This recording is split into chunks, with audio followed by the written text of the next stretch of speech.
ચોટીલા બ્રહ્મકુમારી વિદ્યાલય દ્વારા ઝૂંપડપટ્ટી વસતા બાળકોને આઈસ્ક્રીમ ખવડાવ્યો.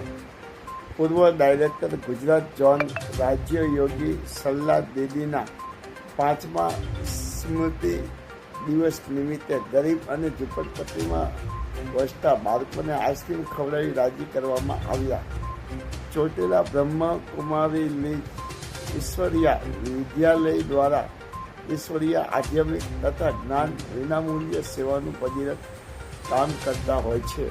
ત્યારે દીદીના 5મા સ્મૃતિ દિવસ નિમિત્તે અદદ ગરમીમાં ઝૂંપડપટ્ટીમાં વસતા 272 બાળકોને આઈસ્ક્રીમ ખવડાવી આત્માને ઠંડક અનુભૂતિ પ્રાપ્ત કરી હતી.